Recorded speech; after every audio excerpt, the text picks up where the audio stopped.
distinguished guest speakers and panelists, and participants from many countries of the world and Taiwan. First of all, welcome you all to Taiwan Nurses Association's online event, NGO CSW 69 Forum. Today, I am the moderator Hui-Ying Zhang. Throughout this session, we invite you to engage with our panelists through the chat room, share your thoughts, ask questions, and reflect on the discussions. Your participation is valuable, and we encourage you to make the most of this opportunity. Thank you. If you have any question, please use the chat room to show your question or anything we can help you. Right now, I like to invite all the panelists open your camera and say hello to us. Thank you. All right.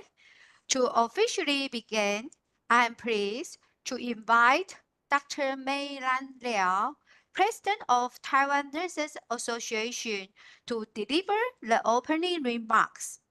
President Liao, please.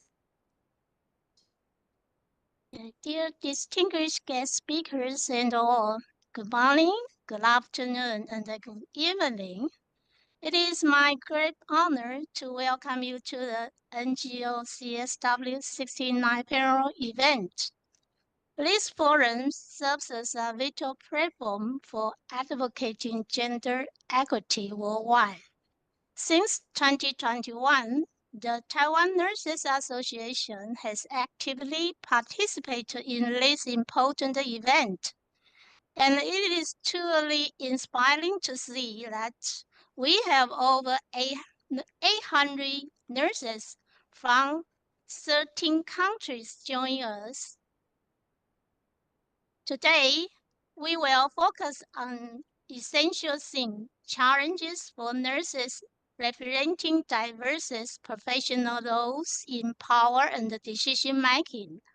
Our goal is to empower nurses, highlighting their ability to influence decisions across various platforms, including the governmental sector, academic, hospital management, and the clinical settings. As nurses, it is essential that we have the opportunities and the support needed to lead and influence policies related to health and well-being at all levels. It is imperative that we continue to advocate for nurses to have a voice at the decision-making table, ensuring we play a key role in shaping the future of healthcare. Through the insights of both nurse leaders and the gender equity experts, we aim to explore the challenges and the opportunities nurses face in their roles of power and decision making.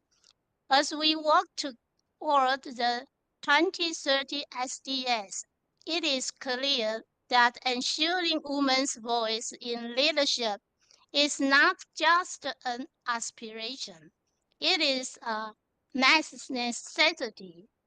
We are privileged to have esteemed speakers who will share their expertise on nursing leadership, gender equity, and healthcare transformation. Once again, I sincerely welcome you all join us and look forward to our fruitful learning experience together. Thank you. Thank you, President Liao, for your inspiring remarks. Now, it is our great honor to invite Dr. Pamela Cipriano, President of International Councils of Nurses, to say a few words. President Cipriano, the screen is yours. Let's welcome her.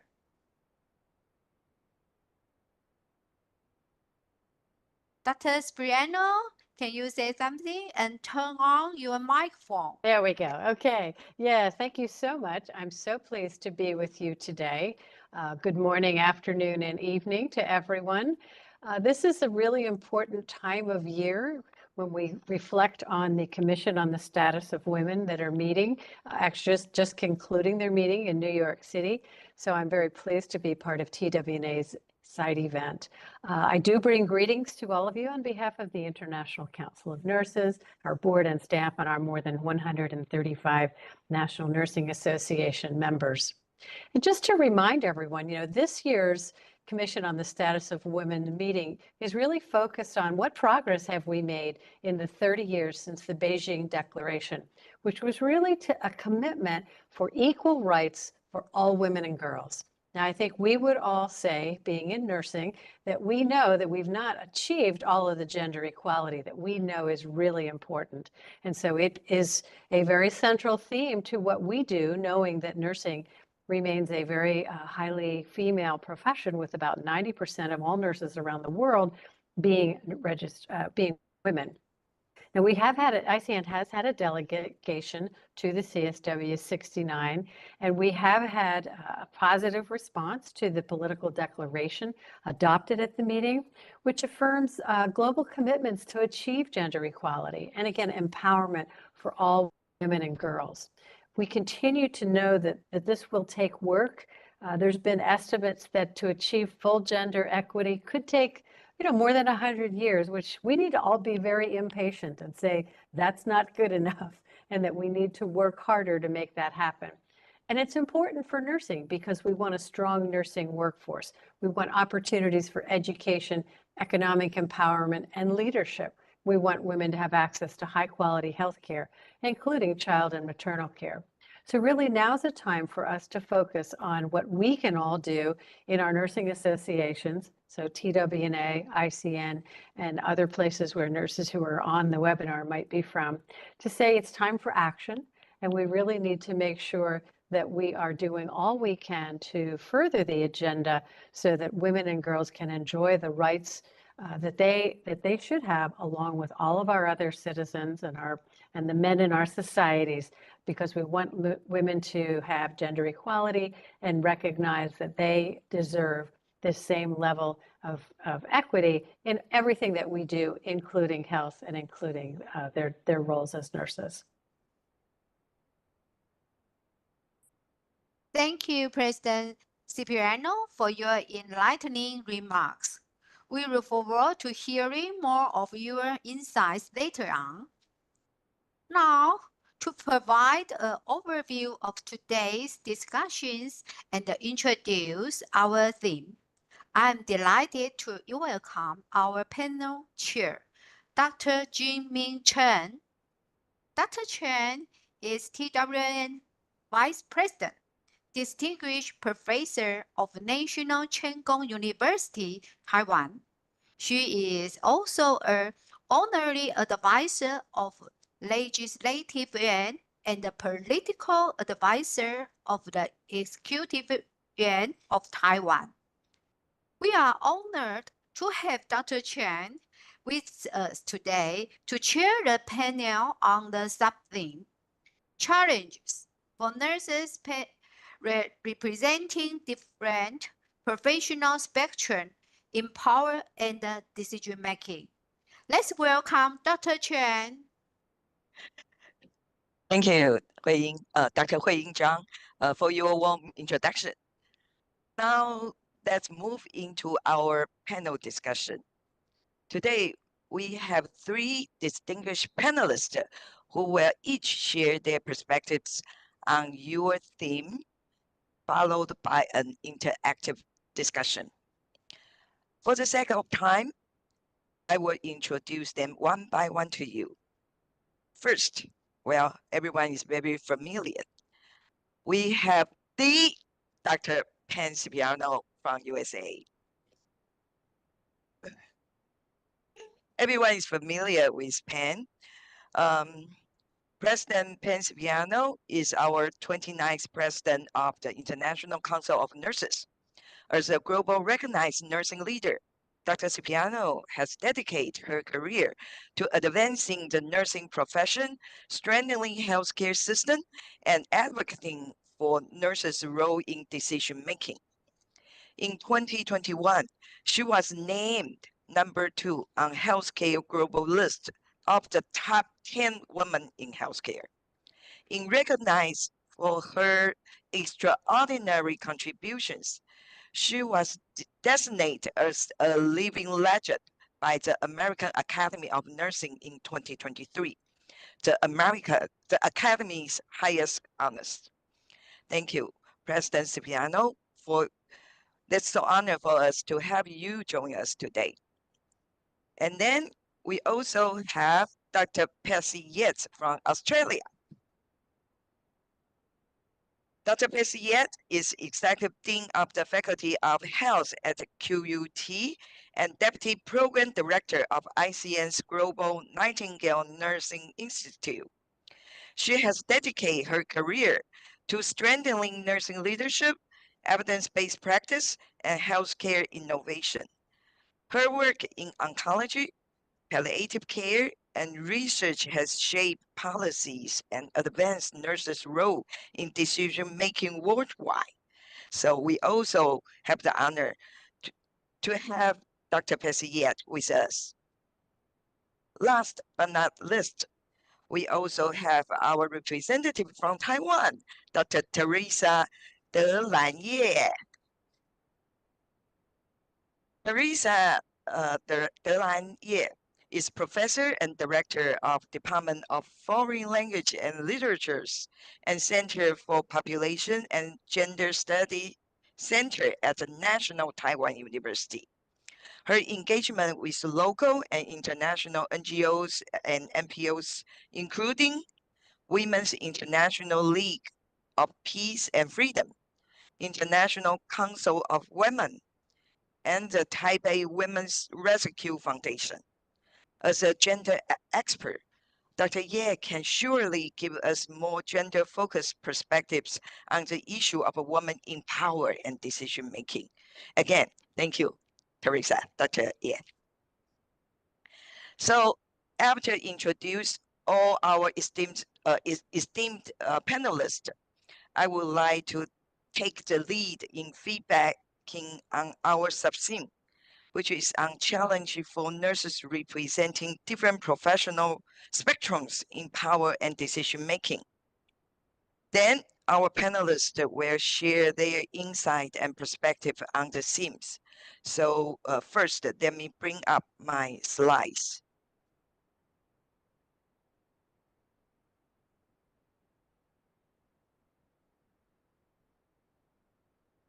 Can everyone see my slide now? Okay, good.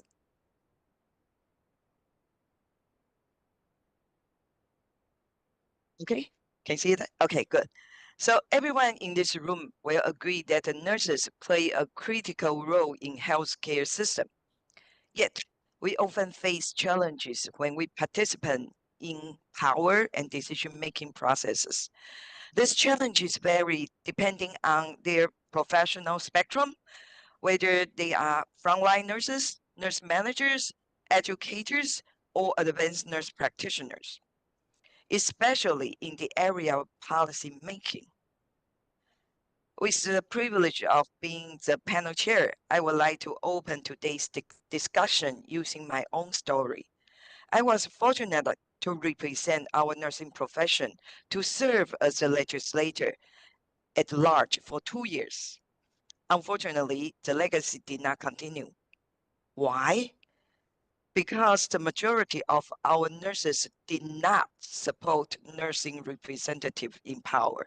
This is what I believe. So this is the challenge we all facing and the consequence that we all have to bear. So how can we motivate our nurses to get involved in public affairs? This is why and what I will invite our panelists to respond later. So just like Pan just mentioned, this year, the global community will mark the 30th anniversary of adopting the Beijing Declaration and the platform of action. It's the time for us to review and appraise the implementation and achievement of the gender equality and the empowerment of women through actions to increase women's capacity to participate in decision-making and leadership. Especially in this action too, women empowerment and decision-making. Once in leadership role, women can make a difference, but we are in general underrepresented as a voter or in top positions, whether in elected officer, civil service, or corporate boardroom or academias. Although Taiwan is not a member of the UN and the legislation did not, although we are not a member, but our legislation passed the Taiwan's accession to the UN CEDAW Convention proposal in 2007, as early as 2007. Although the process of deposing the instrument with the UN Secretary General could not be completed, Taiwan, we still submit our initial national report to UN in 2009. Furthermore, in 2011, the Enforcement Act of the CEDAW was enacted, granting CEDAW the effect in our domestic law. For instance, to protect and enhance women's right and opportunity to participate in politics. Therefore, in Taiwan's constitutions include provisions for women's guaranteed representation at the time of its drafting. One such provision required that proportion of women on the political parties at a large legislative candidate list must not be less than half. Therefore, through this institutional design, it provides women with opportunities to engage in and shape party policies and legislations while working toward eliminating discrimination in political spheres. Therefore, if you look at the Gender Inequality Index published by the UN Development Program, by analyzing these 5 indicators in 3 dimensions, Taiwan is doing pretty well, especially in the share of seats in parliament. There are currently 42% in the GII global ranking. Taiwan ranked 7th out of the 171 countries measured and the first in Asia. I believe it is major reason that we nursing profession as a female dominant profession can send our representative into this highly competitive selection process to the legislative body. In Taiwan, there are only 113 legislators in total. Among them, only 34 will be at large. So because of this 2-vote system, that every political party will nominate list of candidates to attract voters' vote. So thanks to our constitution, the proportion of a woman on these political parties at the larger representatives can have more than half representative. And because of this, we have the chance to be nominated. Therefore, here I was. Finally, in the end of 2018, I was appointed as a legislator at large. For the past 16 years, there haven't been a legislator with nursing background and speaking up in the parliament. Unfortunately, I would like to say it was like a flash in the pan, too short to make a real impact. And the most frustrating is that we were unable to continue to have another one after me in the parliament to speak up for our profession. Despite the fact that we have become increasingly knowledgeable, skillful, and well-educated, we nurses still had a limited involvement in policy-making process and political decisions. I believe it will affect the delivery of healthcare services. And here are the barriers that I have collected and believe that will increase nurses' public engagement. barriers from personal, organizational, and professional sides.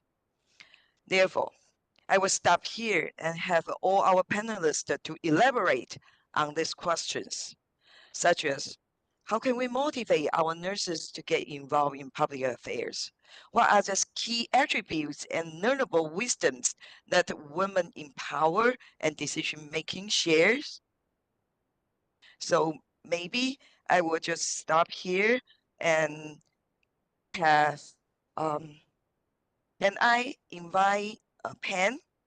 Would you like to go first? Sure, that'll be fine. Go ahead, you Yes. have the floor. Thank you. Thank you. And I don't have slides for this part of the program.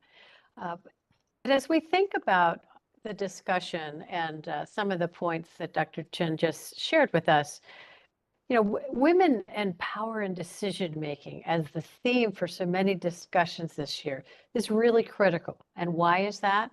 Power is a force for influencing decisions and change. And we know that leaders have power, but in reality, all nurses have some power. And I think that's important for us to not forget. And why? Because we have expertise and we're usually very close to many problems that we solve, whether it's because we've identified them or we know that our patients need problem solving, our communities need problem solving. And so we're eager to address issues and we are excellent at problem solving. And so we know that we use the power that we have as a force for influencing decision-making and change. Now, one of the other key words here is power is necessary to influence. And all ICN presidents have the opportunity to select a watchword. And I selected the word influence for my term as ICN president. And essentially, the reason I did that is that I believe influence is so critical in what we do. It's not only an action that we take, but it is the impact, the outcome of what we can do. But taken together, the role of a leader is not only to lead, but also to make important decisions, to influence decisions and beliefs that affect, again, the care that we give, perhaps the work environment and the team that we're in, how our organization performs, as well as local, regional, and national policy and how we address healthcare systems. So that's what's really important when we think about power as a force for influence. Now, as we've already mentioned, there are some challenges that we face in terms of looking at how we use our power or don't use our power. Cultural norms in our profession, primarily because we are 90% female, can often be the cause of diminishing our voice and influence. And I hope that everyone is very sensitized to the fact that, again, we have to take into account how we respond, how we embrace or don't embrace the power that we have, because, again, most of us are women. And we want to be able to take our role very seriously and make sure that gender is not a problem because of cultural norms. Now, we also know that there's some people who are a little bit more shy, who don't speak up, and particularly if we think there's a power differential. In our healthcare organizations, there has tended for hundreds of years to be deference to our physicians. And usually because we think people believe they have a higher stature, or maybe that is, again, the cultural influence. And predominantly, men were physicians, even though in many countries that now is almost a 50-50 split in terms of women being physicians. So speaking truth to power is sometimes very uncomfortable for nurses, or particularly if they perceive they're dealing with someone in a position of authority where they believe there's a power differential. Or if someone has been brave and has mustered the courage to speak up and they have been criticized or shut down, and that might not be just from a person in power. It may be a fellow nurse colleague. They may be very reluctant to speak up again and worry that their speaking out to influence something could be harmful to their career. But we also know that the public and others in health system leadership positions really don't understand and appreciate the depth of education that nurses bring at every level. And so nurses are underestimated in terms of their expertise. So their influence and asking for their opinion and welcoming nurses' input is often not the case that we see. There's a common belief that the only thing the nurses do is take care of patients in beds, and we know that is not true. That bias also carries over in thinking that nurses don't know anything about finance, or they don't know about health policy, or they don't know economics, where in fact, nurses are usually very knowledgeable in terms of the impact and the context of care delivery and their communities and what the issues are that communities are facing. So nurses advocate for individuals and causes that also may not be aligned with an organization's financial goals, such as wanting a better work environment, wanting better pay for nurses, wanting conditions that might require some new technology or systems that are important for workflow and for the work life of the nurse. Nurses also advocate for the underserved, which may put them at odds with some healthcare systems. So we've been studying power and influence of nurses for decades. And I hope you've seen that the theme for the Nursing Congress in Helsinki in June is Nursing Power to Change the World. And so this conversation tonight and this webinar is very much aligned with how we look at our ability to use our power to influence. And my message to you is that it's really time for nurses to take control, own their power, be assertive, and recognize the challenges are merely opportunities to exert influence. Thanks. Excellent, excellent feedback. So what I get is that I believe that we should first empower ourselves, teach ourselves to be bold, to speak up. Then we can influence, we can make the changes. Thank you. Thank you, Pan. So may I then move to our second panelist, Dr. Patsy Yet. Let's welcome Patsy. Patsy, are you still?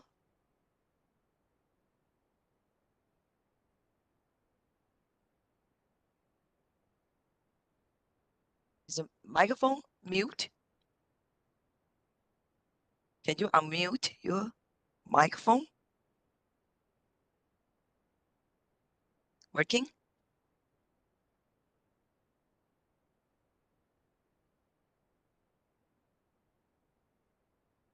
Well, it looks like there's a little bit technical problem here.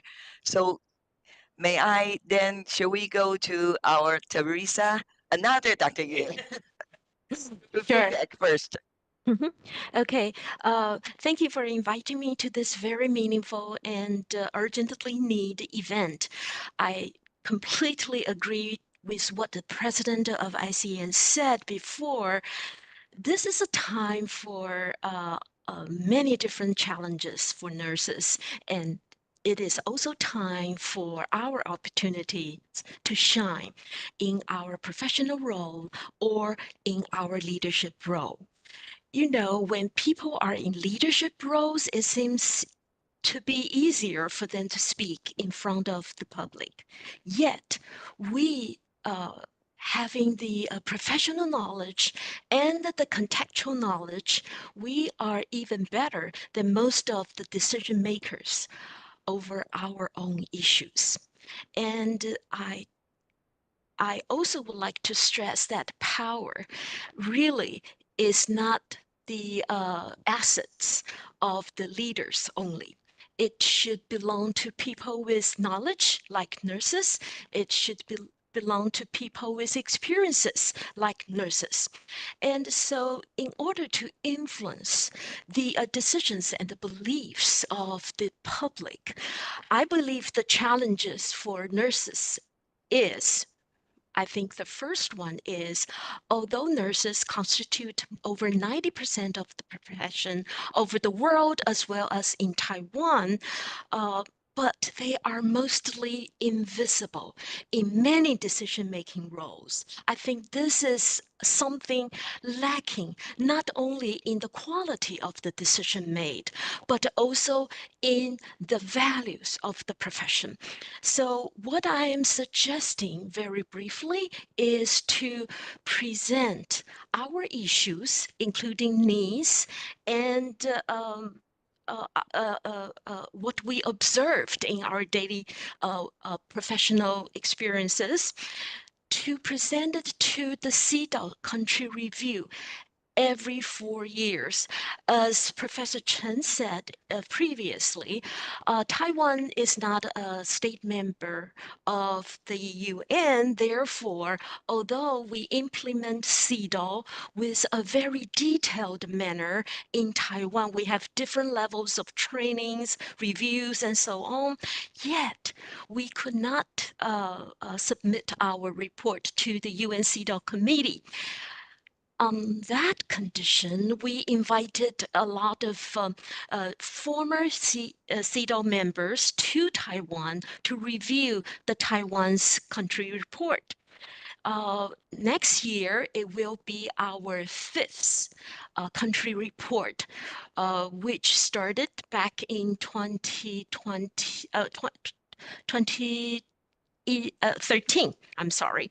And we have this 5 times of country report review, so we can submit our issues. But unfortunately, in the past 4 times, I seldom see nursing groups participated in. So I strongly believe that nursing association in every country should seize the opportunity to present issues to these international committees so our voices can be heard. Thank you. I'm wearing masks because I just got off the plane from the CSW participation, the physical participation. So I'm afraid that I might got something from the airplane. So I am wearing masks to protect my sisters in the room. Thank you. Thank you, Dr. Ye. Well, Dr. Ye is really the expert in women's issue here, and she knows the conditions in Taiwan and share with us our current status, especially this is the 5th time of a country report right now. So we nurses should really take the advantage and have our opportunity of our data into the report. Okay, is that yet okay, Patsy? How is that now? Yes, excellent. Yes. Thank you. My apologies for the technical problems. And thank you so much for the opportunity to participate in this really most important and interesting discussions and some really great thoughts that have been presented so far. So greetings, I'm coming to you from Australia, and I just acknowledge the First Nations owners of the lands where I'm coming to you from in Brisbane, the Turrbal, people of the Turrbal and Yagara Nations. So I'm just going to try and share my slides and we'll see how that goes.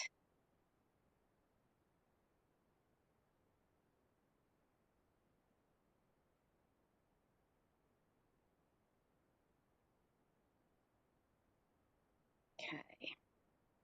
So I'm just going to follow on from this discussion that we've had listening to people so far about just, again, some perspectives which reinforces a number of the comments that have been made so far in terms of what are some of the challenges that we face in representing and our representation in power and decision making.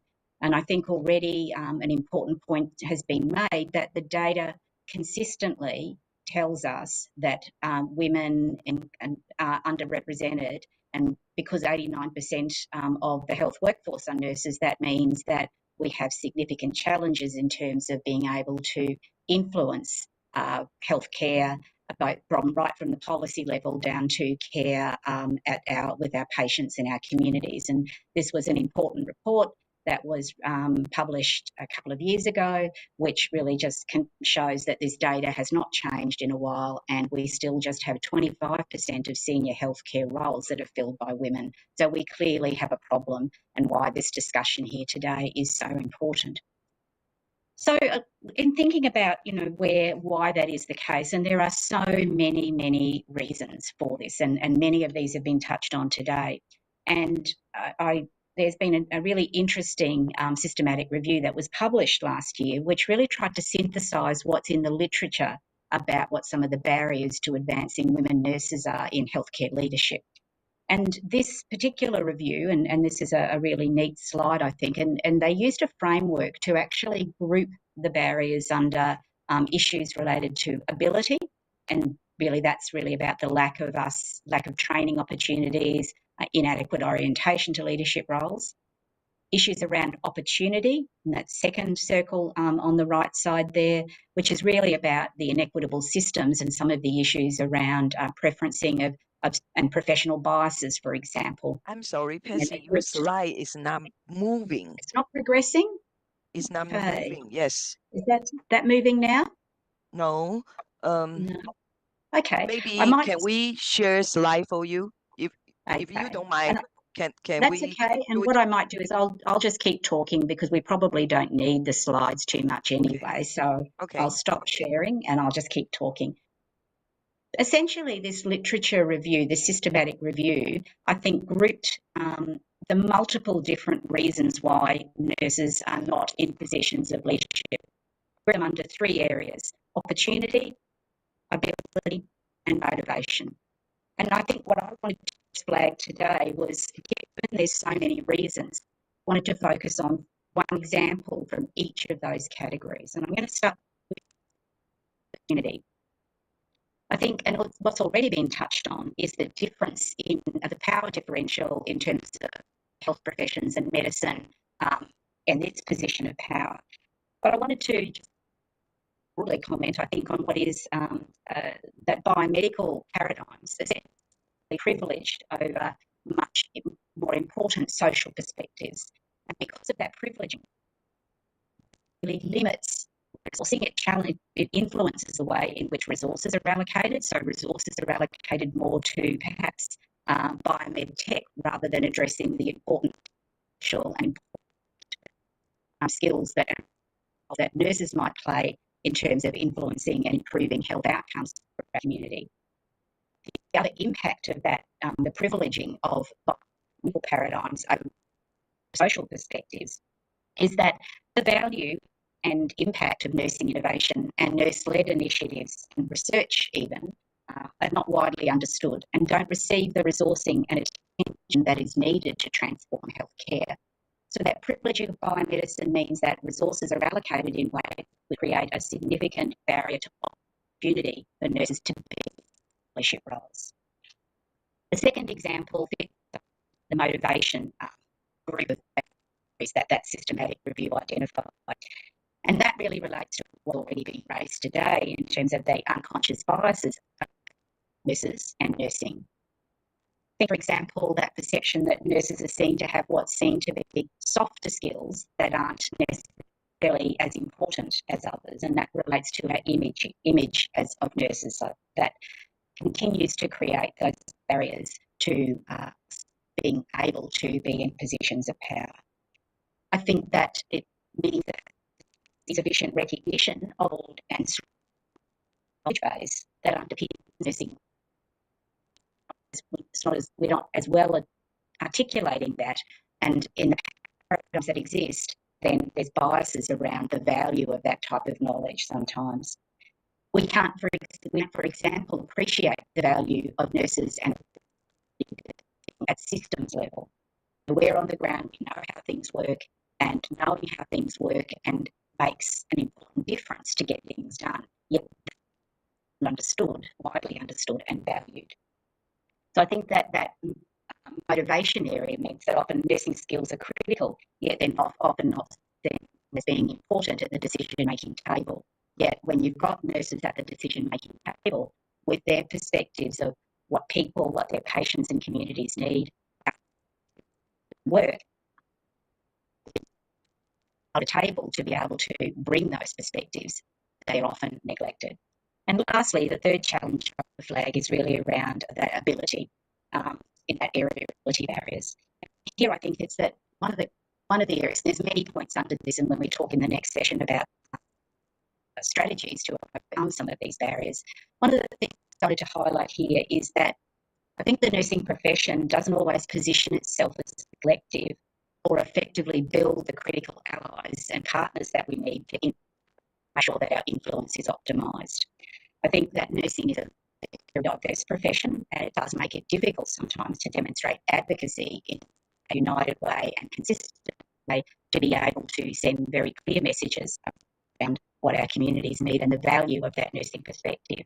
And that's where I think groups like ICN are so critical to bring that collective, recognise the diversity amongst the communities we serve, amongst our profession, but being able to bring that common perspective of the value of being in that diverse world in which we live in to decision making.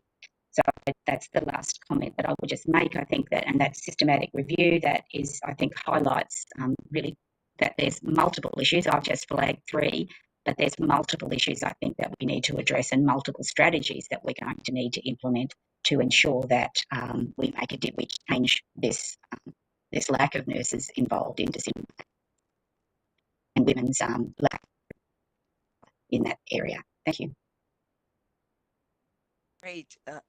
Great, Dr. Yet. I think you overview really what we all believe is what impact on our nursing profession now.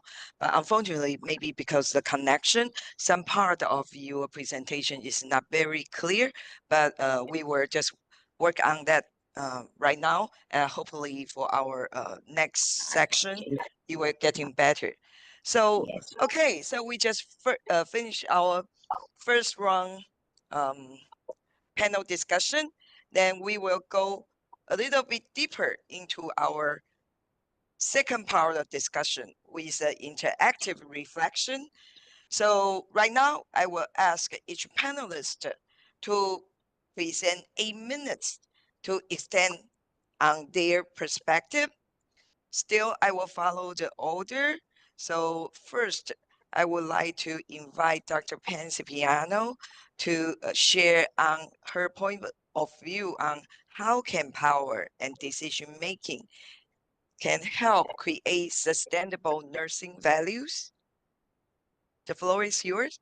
8 minutes.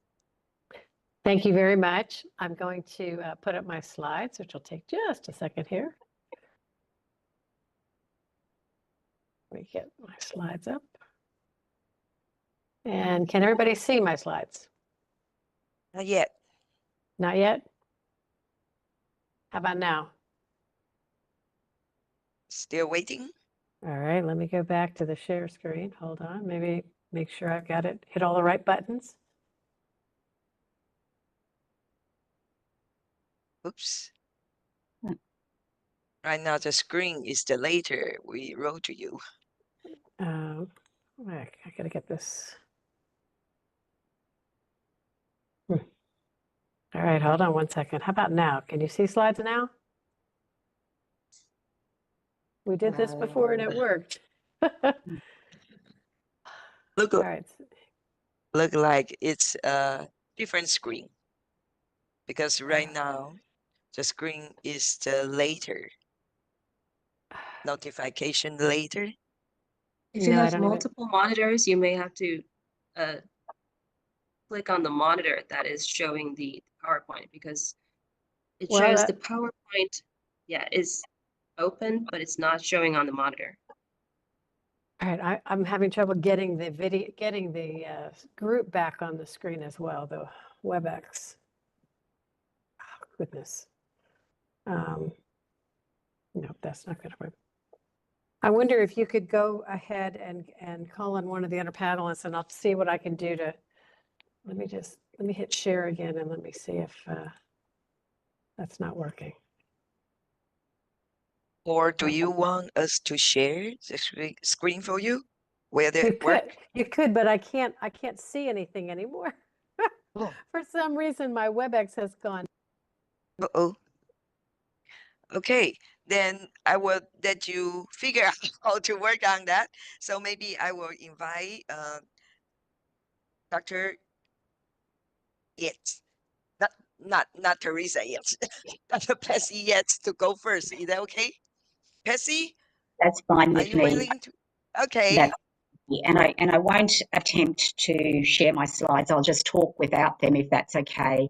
And I do Okay. apologise for the technology issues. We've got a bit of weather here this morning, and I think the internet connection is not so stable. So my That's the apologies. reason. That's the reason. Yeah, my But apologies. well, another thing we will feel very embarrassed is that maybe if you can turn off your camera, the transmission will be even better. Is that okay? Maybe better. That's fine. Okay. So I think in terms of this question that you've asked us to think about now in the panel around what are some strategies that we can use to support, and for the question that you've asked me to reflect on as an educator, is what strategies can we use to support promising career development of nurses in leadership roles? So just a couple of thoughts about that from my experience over many years as an educator. I think that what we need to do as in education and training and leadership development is to really think about designing leadership programs that build the broad range of capabilities that are needed to influence and have impact. So when I mean the broad range of capabilities, what I'm talking about there is not just technical capabilities and knowing and having the knowledge, but it's a range of other skills that we need to be able to be effective leaders as women and effectively influence at the policy table, for example. So some of those capabilities will be things like thinking from a systems perspective, for example. I really believe that when we have activities in our programs which encourage people to think the broad range of factors that might shape and influence inequities, for example, in our healthcare system, then we're much more likely to be implementing solutions that effectively address those multiple, particularly system factors. We often go and look at factors for the individual patient in front of them without taking a step back. That requires us to design education programs that help people to think at that systems level. Secondly, I think an important capability in leadership development is how to build effective partnerships and allies. Influence is often about having other people who are going to work with us to achieve that goal that we might have. I think one of the other capabilities that we need to build in leadership programs is much more effective communication and ability to articulate the value of nursing. I don't know in how many forums that I sit in, and nurses are not always as skilled as what they could be in articulating the value that they bring, whether it be in terms of value to patient impact and patient outcomes, or value in terms of efficiency in the way in which healthcare is delivered. I think it's really important that we're able to articulate a direct link between nursing intervention and that impact that we have. And so articulating that value is a skill and ways in which we can communicate clearly those messages so that they're heard. Political strategy is another capability, really building those skills that people understand the politics and the way things are done and how decisions are made. So critical if we're actually going to have influence is sometimes we go and we think that we know what needs to be done, but we haven't necessarily thought through the right way to get the attention of the right part of the Department of Health to be able to get that change. So the political strategy, how do we get those competing interests that different groups might have and understand what's the way in which we can get our interests on the table that aligns with others' interests. And the final capability I'll mention that needs to be a focus of leadership development programs is just simply that negotiation and influence. Sometimes influence is not about trying to get a win all the time. Sometimes it's actually about trying to get that win-win for everyone, not about compromising, but being very clear about the goals that you have, but nonetheless recognising to get there, sometimes that does require negotiation and ability to do that. So I think embedding a capability framework in leadership programs that actually develops those broader range of capabilities is critical to building leaders who have impact. That also requires, in the design of those programs, the use of pedagogical or teaching and learning approaches that are relevant to those capabilities. So in other words, it's not about sitting and giving lectures about negotiation. It's actually embedding our students and our learners in activities where they're demonstrating, practicing, getting feedback on those skills so that they can continue to improve. I think a key part of those pedagogical approaches is building that critical reflection in so that people can understand this isn't just about a skill that you get right all the time. It's about reflecting and learning.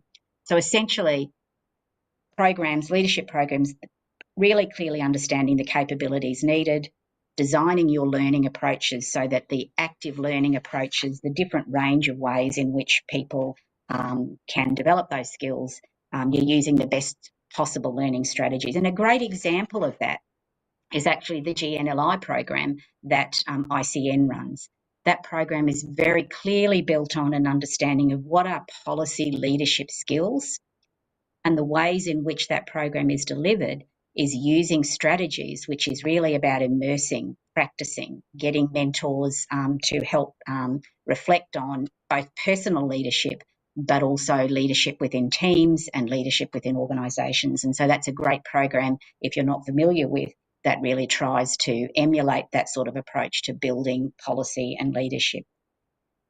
The other thing I would say about building leadership development is that this isn't just something that you start towards for our senior and more experienced nurses. This is something that I truly believe you need to start right from day one in an undergraduate, in a Bachelor of Nursing program. So where I am at QUT a number of years ago when we redesigned our curriculum, we started from one of the principles that nurses are leaders at all levels, and that we needed to build that understanding in our nurses right from day one. So we deliberately built in a framework where in year one, we are talking to our students about their role as leaders, and we're building that understanding of leadership concepts of nursing, and using that to scaffold throughout the 3 years of our Bachelor of Nursing, where by year 3, we're going deeper and talking more about strategic leadership and policy leadership, but really building those leadership concepts. What is it about being a personal leader? What is it about being an organisational leader and a system leader throughout? So I can't underestimate how important it is that we start this early, because we need to have graduates who really are able to appreciate that this is what their role will be when they enter the nursing profession.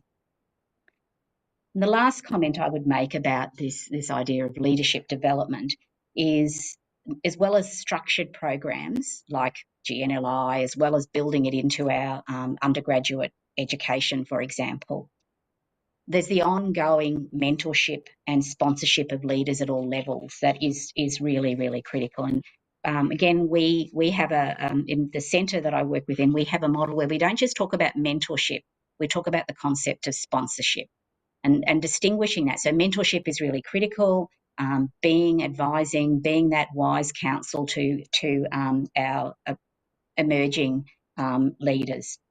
But more importantly, we really emphasise that importance of sponsorship. So actively finding opportunities for our emerging leaders to step up. So we actively seek out and ensure that we are getting them invited to different forums, providing opportunities for them to participate in different elements of professional development, which helps them build those leadership capabilities I was talking about before. So I think that I really wanted to say that while we've got structured programs, absolutely critical, and we need to have more of those at all levels, right from the GNLI, which is really that sort of ultimate high-level policy leadership program right from the beginning of undergraduate, but also really seeking out that those critical mentors, those people who are really going to actively ensure that our careers are given every opportunity to develop, to be at tables, to be meeting other people who are going to help build that emerging leaders' careers. So thank you for that opportunity to share those few thoughts as part of this panel. Well, thank you, Dr. Yates. It's really excellent. It's like systematically tell us, starting from undergraduate or starting from a nursing student, we need to embed with this kind of leadership training, leadership cultivating capacity. And as a professional nursing association organization, we also have a role to encourage, to empower our nurses to obtain this kind of leadership role. So thank you, Dr. Yates. So Ken, are you ready now? Yes, let's try the sharing again. See if I can get Okay. it right. Okay. Hopefully this will work correctly. I'm going to put it in screen 2. So I should be able to share and pull my presentation up in just a second. Okay, now tell me if you're seeing the slides. It should be working. Yes. Perfect. Okay, sorry about that, everybody. So I'm going to talk about how power and decision making can help us to have sustainable nursing values. And I just wanted to briefly orient you to the values that ICN has adopted, actually the beginning of 2024 with our new strategic plan. Organizations have many values, and these are the ones that we chose that we thought were important. But again, you have personal values, you have organizational values, association values, and it's really important to reflect on those and make sure that you are living up to them on a regular basis. The other piece that really grounds us in nursing is our code of ethics, and the International Nurses Code of Ethics was revised in 2021. I want to thank TWNA for the translation into traditional Chinese, the version of the website, of the Code of Ethics, which is on the ICN website, because it's really critical for as many nurses as possible to be able to have the code in hand, read it, be able to use it to guide their practice and beliefs on a regular basis. So when we talk about values in nursing, it is defined in the ICN Code of Ethics. And you see the definition here, that values in nursing are those ends sought by both the profession and in the nurse-patient relationship. So again, it's what we believe as professionals and that what we live in our daily lives, but also how we apply those values to our care of patients. And again, you see the full definition on the slide here. So let's talk a little bit more about what is important of establishing values-driven leadership and being able to identify our own personal values. And what does that mean for us as we're thinking about sustaining our influence and power as well? So when we think about a leader's personal values, we know that they determine our leadership effectiveness. And along with knowledge, experience, and skills, it helps define, how we lead and demonstrates to those who we work with what are our values. Our values guide our decisions, our actions, and they help set the culture, especially if you're in a top leadership position. So the principles that guide our decisions do stem from our values. And so it's important to understand your motivation or driving forces behind your leadership role. And I share the quote that's on the slide with you, the power of personal values. And I think this is really important to reflect on. Leaders who lead from their values find it easier to make decisions, communicate a vision, inspire and engage others, influence effectively, simplify complexity, and foster healthy work environments. These are all principles that we live by and that we work toward in terms of the work that we do within our nursing associations and that we strive for in the work that we do in care for patients. So let's do a quick refresher of the different types of power. You've hopefully seen these or learned about them in school, but a lot of times we don't reflect on them because we learn them once and then we don't think about them. But on the other hand, we do identify when power is used in a positive way versus a negative way. So the first kind of power is coercive, which means you're actually forcing someone to do what you want them to do, usually with the fear of punishment. Reward power is really nice because it means that you get to have a very positive offering or recognition of someone, so you're able to offer some type of incentive. Legitimate power, usually very common for someone in a leadership role or position that is formally recognized as having power. Expert power is one that we use consistently in nursing because we know that we have specialized knowledge and we use that in our decision making and to influence decisions. And then referent power. Usually that really relates to your own personal personality and how you appeal to others and how you relate to them, the style in which you talk and treat other people. Now, those first five come from very common reference by two individuals called French and Raven. So they were the five types of power that we usually thought of. But there's several other that have come into the common list. The first is informational. And that tends, again, to be something very common in nursing because we do have access to a lot of information. Some is in our heads and some is quickly available to us, but also that helps us exert influence. Connection, meaning that we have a network. And that, again, is something very common in nursing. And then our moral power that also helps, particularly as we're thinking about the patient and family interface, where we rely on ethical principles and our integrity. Now, often these different types of power are used together. For example, expert power and informational power usually are used together for decision making. Referent power is what we see when we're trying to influence other groups in our collaborations. So we know that not all types of power are equal, but we also know that they have influence in one way or another. Again, some stronger than others. As we've mentioned already, there are gender power differences. And I share again with you a quote from an individual who's the founder and CEO of Women Rising, which is an organization out of Australia that really strives to create leadership and empowerment examples within women. And the belief is that when women rise, workplaces thrive. And the CEO really described that the power that will finally help all of us as women realize our feminine traits are what make us powerful. So we shouldn't be apologizing for the fact that we are women or that we might have different skills and different approach than our male counterparts. So I mentioned values-driven leadership. And so this is our leadership style is amplified by our values, particularly because it helps, again, form the culture. It helps us create that level of influence.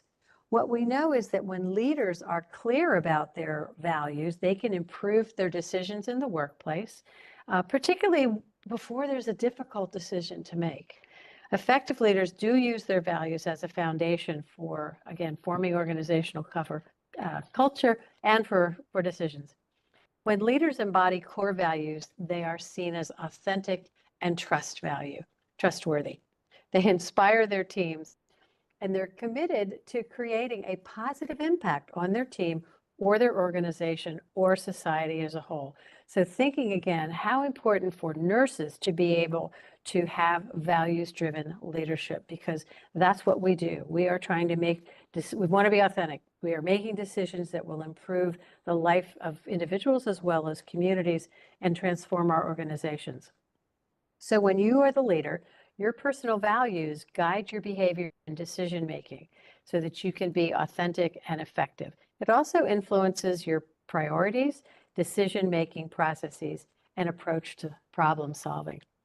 Now, there's another model that is very closely aligned to values-based leadership, and that is the reflective leadership model that we've borrowed from the Harvard Business School, because it's very consistent and it also reinforces that it can be important to have the self-awareness of your style as a leader, to be able to do introspection, have continuous learning, and grow to make better decisions, enhance your leadership skills, and improve your team performance. So the 4 parts of the model you see listed there awareness or self-awareness, making sure that when you make judgments that you're trying to eliminate any kind of bias, that you are taking actions and are accountable, and that you reflect on all the other three components within the model.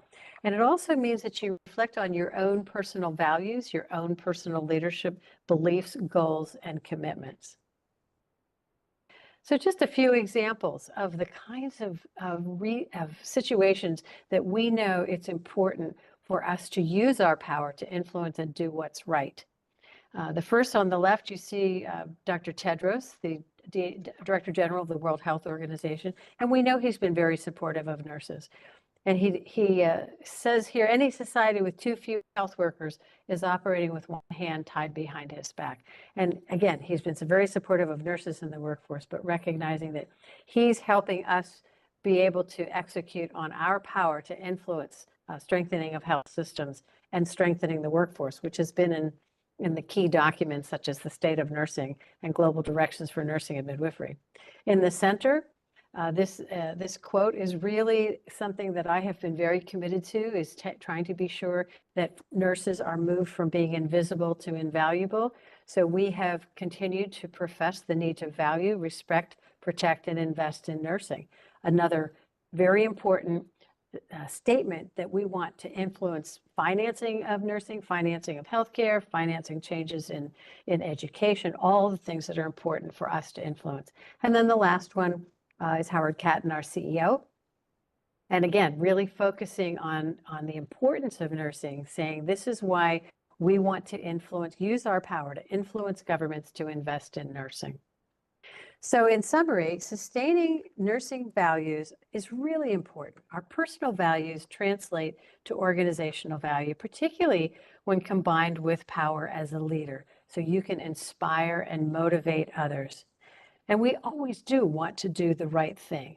And so it's important for us to continuously reflect back on our code of ethics to make sure that we know that we're reflecting and demonstrating our values, such as respect, justice, responsiveness, caring, compassion, empathy, trustworthiness, and integrity. So I'm just going to conclude with a few, again, general comments. Personal values translate to organizational values. And when combined with power as a leader, you can inspire and motivate others. Sustaining values is an ongoing process. It requires reflection, self-examination, and organizational internal examination. It also requires discipline to examine making decisions and ensuring they will align with your core values.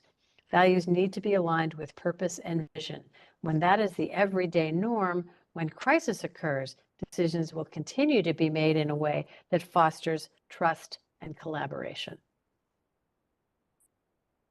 Great, thank you, Dr.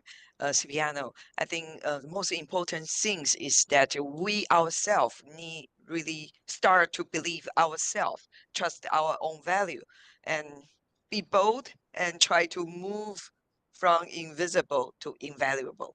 I think that's all we have to do together, individually, organizationally. Okay, thank you. So right now, shall we move to our last panelist? Let's welcome Dr. Ye. And the question she was going to share is aiming on the gender equity and inequality. How do we communicate with public to empower women in nursing? The floor is yours. Okay, thank you. Can you hear me? Yeah, thank you. I am going to share my PowerPoint. Oop, it doesn't. Can you see that? No. Oh. Okay, I am going to do that again. Usually, you know, when you are preparing for this preparation, you see it seems to be okay if everything already goes. Oh, okay. Yeah, this one. Okay. But okay, let's see. Okay, is it big enough for everyone to see? Okay. I'm really honored to speak among such decorated line of speakers of the nursing professional leaders, and my humble contribution today for you would be for the audience. After being inspired by our leaders in the profession, with the leadership, with the value, with the strategies, I hope that I could offer something for the beginner level audience to take home with. So allow me. Usually, before we speak out, before we have a chance to express our thoughts, our comments, our observations, we also ask ourselves as women or with people with only limited power, will I know enough? Will they like me? How will they judge my talk? How can I find someone to take my place so I don't have to be sitting in front of the camera and talking to the audience that I am so worried about whether my contribution would be meaningful? So with this in mind, ladies and gentlemen, I would like to talk to you about shining through women's voice, communication with public as empowerment. My name is Teresa, and my Chinese name Delan is the direct translation of Teresa because I came from a Catholic family. So either you call me my English name or my Chinese name, it will be the same. Okay, so why am I invited to this event is because I believe that I have been teaching public speaking in the States as well as in Taiwan for many years. And I coached through many to-be leaders and leaders regarding their public presentation skills. But as all of my professors, when I was trying to get my PhD in the United States, they always talk to the paper. So don't worry, I'll try to talk to the paper too. I will try to move this one so you can see better. If you can remember the questions I asked in the beginning, do they sound familiar to you? If you do, similar concerns will be around the audience too. So for today's short responses to the questions designated to me and to address our concerns in our service, I would like to start with public speaking or presentation in front of people can be daunting. This daunting job usually leads us to hesitation, reluctance, sweating, butterflies in our stomach, like what I feel right now. But I would like to speak up, because we can empower the public as well as empowering ourselves. First of all, I would like to say, as the two previous leaders of the nursing profession said, nurses have health knowledge a lot, both from the daily practice and from the textbook, of course. And these knowledge could really help the public to look at the disease, or especially the contagious type, without fear and with the true response that is demanded in the situation of any risks. And we have firsthand experiences from our practice, which is authentic, which will make our contribution more valuable and believable, credible to the audience. That's how we can make more contributions to the public, to the society, in addition to our professional practice. On the other hand, we speak in order to empower ourselves, knowing that we can help a larger mass, the society, knowing that we are capable to speak out, to speak up, then we try to add more values to the profession as a whole. So through these double-folded benefits from communicating with the public, we can create a better profession with better values and better, public image. And where do we start? It said, I am just a beginning level nurse. Where can I start? How can I reach the level of these decorated leader of our profession, like our previous speakers? There are something that we can start with. Number one is the things we care. From our practice and daily observation, definitely we have something we would like to change at our workplace, in the society, and for the people around us. So we do not speak for our own only. We speak for others. We speak for the common good of the society, because happy nurses, better health, right? So when we speak for others, when we speak for the societies, nursing and our advocacy is of the people, by the people, for the people, and our nursing profession and our advocacy shall not perish from the earth. For people who are familiar with the speech, you realize this is President Lincoln's Gettysburg speech back in the 19th century. But I think it still applies to our advocacy, to our public presentation. And sometimes you would say, I don't want to be a leader. I just want to be the small potatoes so I can have more time to myself. I believe there are some people in the audience think that way. It's okay. If you don't want to become a leader, support our leaders with your knowledge, with the common good cause, with whatever resources you can have. Support our leaders. And the following will be some advices for you to support our leaders, but we can gain a little bit influence in our group. But because with some influence, which is something everybody would like to have in our daily life, right? We don't want to be pushing around. We would like to do something. Okay, so when we talk to anyone in our daily conversation, or when you have something to say, think about the 5 do's and the 5 don'ts.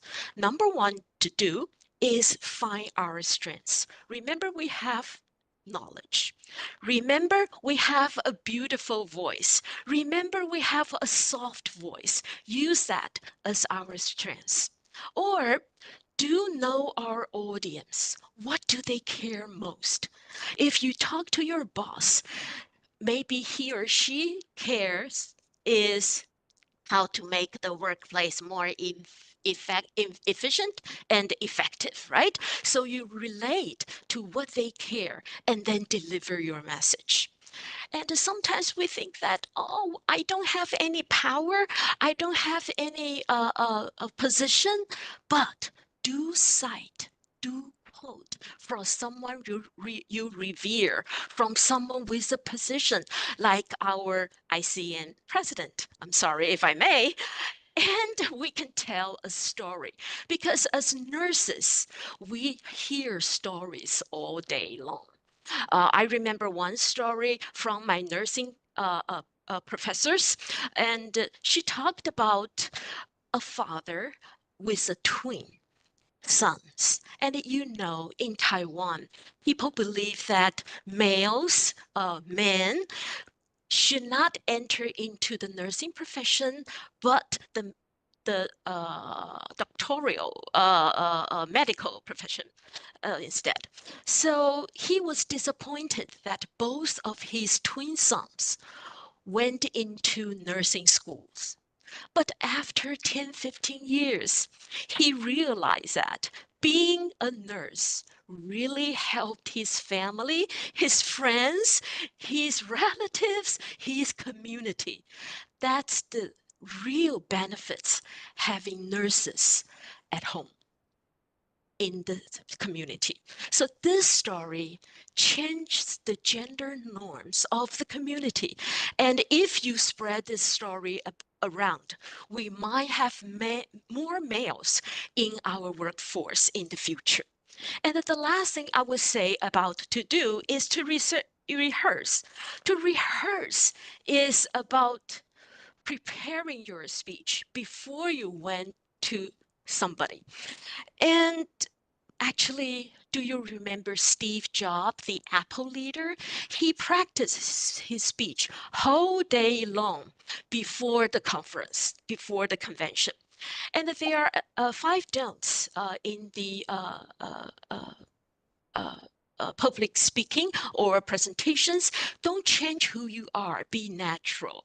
Your temperament, your pitch cannot be changed, or you will seem fake. And please do not have to apologize unless you are among acquaintances or people who know you, because that will, especially with strangers, that will demonize your what you are going to say, or it will downplay the importance of your message.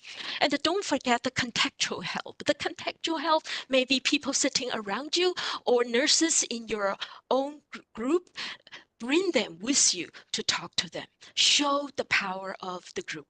And don't cast aside, don't put away, don't forget, don't stop thinking about your original goals. Think what you really want to do for the common good. And don't worry about your own performance, because you have a message for the society, you have a message for others' benefits. You are good, and you already put a face and a voice to that. So, nursing of the people, by the people, for the people will shine everywhere. As a great public speaker, Michelle Obama, said, you must remember how she wooed all the participants in the U.S. Democratic Convention last year. She said, there is no limit to what we as women can accomplish.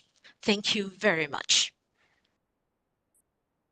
Let's believe ourselves. I think Dr. Ye really give us a really practical point on how to speak up, to show, to shine ourselves. For all our panelists presented, I truly being convinced that leader is not born, is made.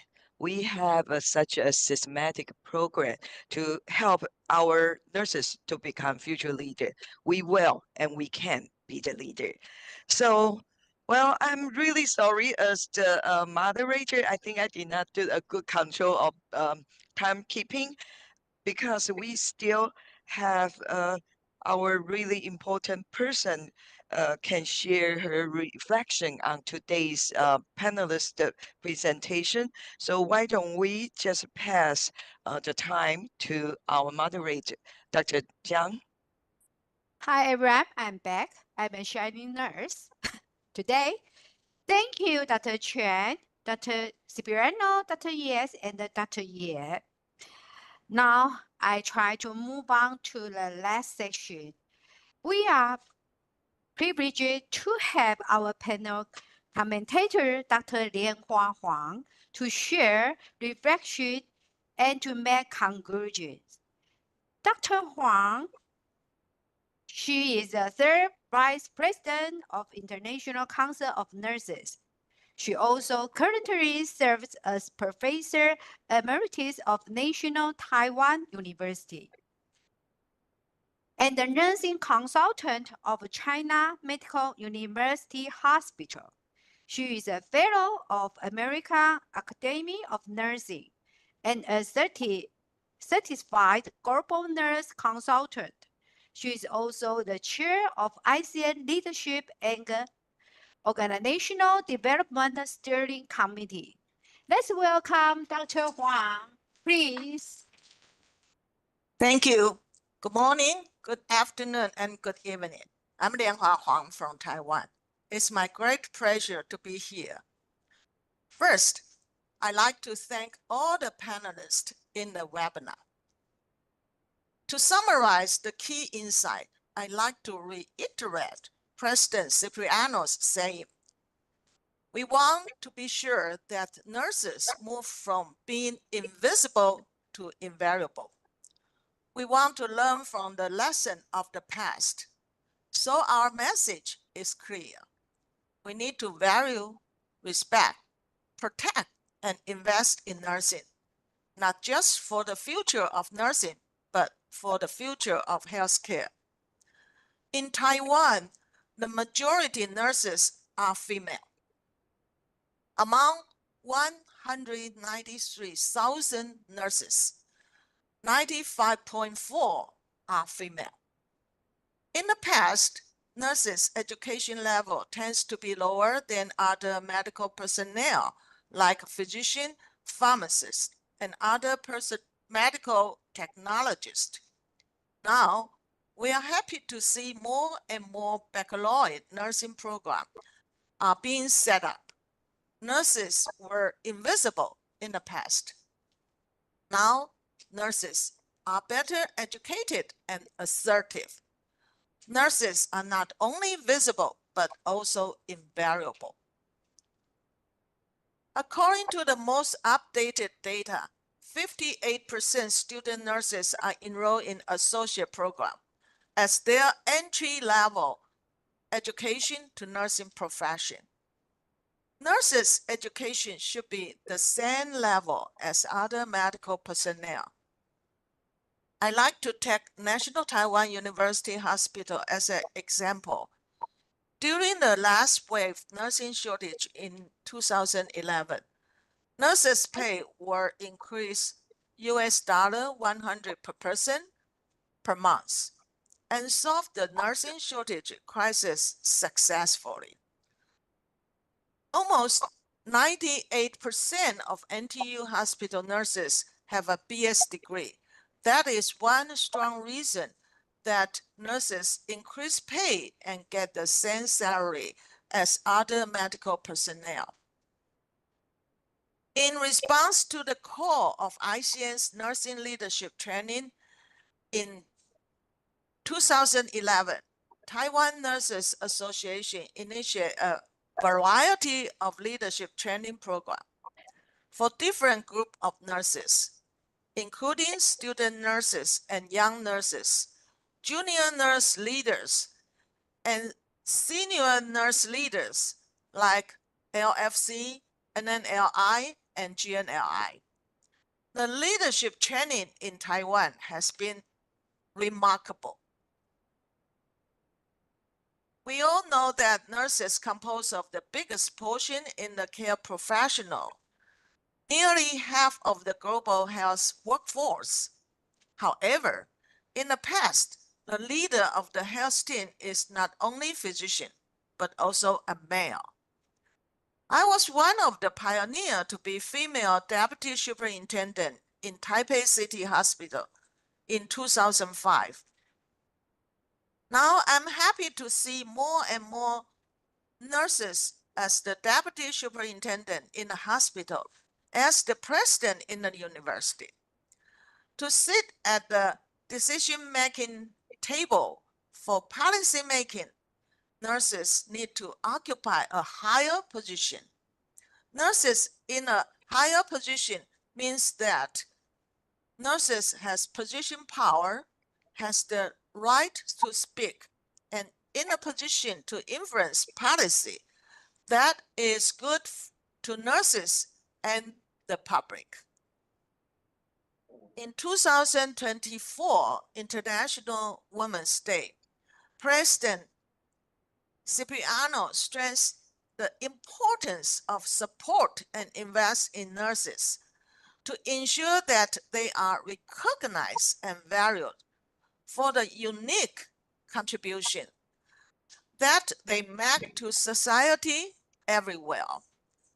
This is in line with ICN's ambition investing in nursing and to maximize the effectiveness of nurses by helping them to gain access to influential positions in which they can make a real difference, not just for nurses, and the patients they care for, but for the safety, dignity, and prospect of the global societies. The theme of 2024 International Nurses Day, Our Nurses, Our Future, the economic power of care. This theme demonstrates how strategic investment in nursing can bring considerable economic and societal benefit. At the time of global nursing shortage, Taiwan is no exception. We face the problem of emergency department overcrowding, high nurses turnover rate, etc. Policymaker, healthcare administrator, and even the general public are often unaware about the return on investment that adequate funding in nursing can provide. The theme of 2025 IND therefore shift focus on caring for nurses, strengthen economies, the health and well-being of nurses. This theme underscored the critical role a healthy nursing workforce play in strengthening economic, improving health systems, and ensuring better outcome for community worldwide. In conclusion, for the past 3 years IND theme, we know nurses are so important and imperative for our future. The theme of 2025 IND emphasized the importance of caring for nurses. The theme of 2025 IND reinforced the appeal from ICN's Charter for Change, calling for all organizations and government to value, protect, respect, and invest in our nurses for a sustainable future for nursing and healthcare. The 10 action point covers invest, support, recruit and retain, workforce, education, practice, recognize, social justice, and appoint nurse leader to executive positions. TWNA has dedicated on leadership development program at all levels, including GNLI, NNLI, LFC, and young nurses. TWNA will continuously invest more in nursing leadership training. Let us work together. Hope we can see you in person coming June in Helsinki ICN Congress. Nursing Power to Change the World. Thank you very much. Thank you, Dr. Huang, and thank you all the participants to today's. Right now we have 1 minute left. I just want to say thank you for your participant and engagement this forum. We hope you see you next year at NGO CSW 70. Have a good day. Bye-bye. Bye. Thank you. Thank you.